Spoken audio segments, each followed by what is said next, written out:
Olá pessoal, tudo bem? Na aula de hoje a gente vai trabalhar com um gráfico de bolhas, que vai nos permitir confrontar informações de três dimensões diferentes. Então aqui eu tenho algumas marcas de cerveja, eu tenho a quantidade de estados em que aquelas cervejas estão distribuídas, a quantidade total vendida e a participação em termos de venda de cada uma dessas cervejas percentualmente. Então, para a gente gerar esse gráfico de bolhas, eu tenho que entender o quê? A primeira coluna que eu selecionar é o meu eixo x. A segunda coluna que eu selecionar é o meu eixo y.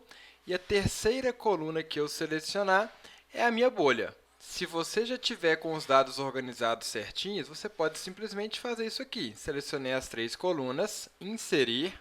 Aí, dentro deste grupo de gráfico de dispersão em bolha, eu vou indicar aqui o meu gráfico de bolhas. Vamos posicionar ele aqui à direita para a gente entender como que ele funciona. Antes de realizarmos a análise sobre eles, vamos modificar aqui os eixos, né? Primeiro que eu não vou ter venda negativa. Então, botão direito, formatar eixo. Eu vou começar ali do zero. Vou deixar até 250 mil, que seria um máximo ali, por exemplo, estipulado. Beleza. Aqui embaixo, no eixo x, na quantidade de estados, a gente tem 27 estados na federação. Vou deixar aqui máximo 30, só para ficar com a visualização legal. Beleza, então eu tenho aqui as bolhas que estão fazendo uma correlação da quantidade de estados com a quantidade vendida. E o tamanho da bolha aqui diz respeito à participação naquela cerveja. Para a gente conseguir visualizar esses dados corretamente, é interessante que eu coloque aqui um rótulo de dados. Então, botão direito, adicionar rótulo de dados. Ele colocou o valor ali, mas ficou embolado. Vamos formatar. Botão direito, formatar rótulo de dados. Vamos deixar ele ao centro. E ao invés de indicar aqui o valor de y, eu vou colocar o valor a partir das células, que é o nome da cerveja. Então, eu indico essa opção valor a partir da célula. Ele me pede o intervalo. Seleciono aqui as minhas cervejas. Ok. E vou desmarcar aqui o eixo y. Beleza. Veja que agora eu tenho o nome da cerveja ali relacionado com cada uma das bolhas. E fica fácil fazer comparações. Por exemplo, se eu estiver analisando cervejas que têm distribuição em mais de 20 estados, por exemplo, eu vou pegar deste quadrante para a direita. E aí eu consigo comparar as vendas dela subindo aqui. Eu vejo, por exemplo, que a Brahma ela tem uma distribuição em muitos estados e um valor de venda elevado também. Então, eu consigo pegar o meu gráfico como um todo e ir fazendo diversos tipos de análise. Cervejas que têm uma distribuição, por exemplo, entre 5 e 10 estados, que está nesse quadrante aqui, eu tenho alma cevada e colorado. E eu visualizo que a alma cevada tem uma participação maior do que a colorado. Então, é possível realizar diversas análises nesse tipo de gráfico, de acordo aí com os seus parâmetros.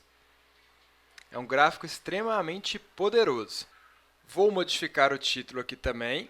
Vou chamar aqui de análise de cervejas.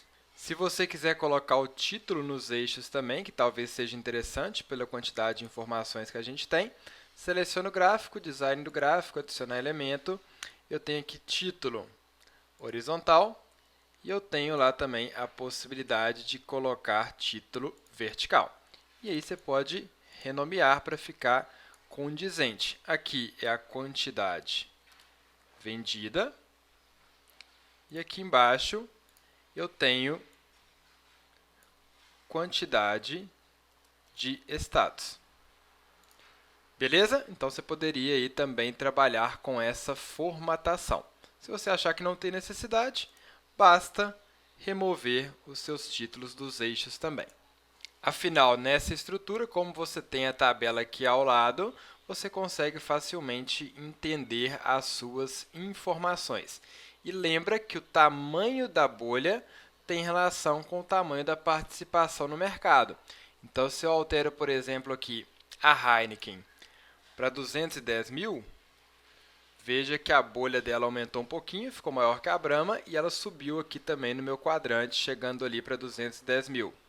Se ela vai ser distribuída em mais estados, por exemplo, aqui em 24 estados, ela chegou ali coladinha com a Brahma. Beleza? Por fim, vou apenas retirar aqui o contorno. Bacana, tenho aqui a minha análise de maneira muito interessante. Até a próxima aula. Tchau, tchau.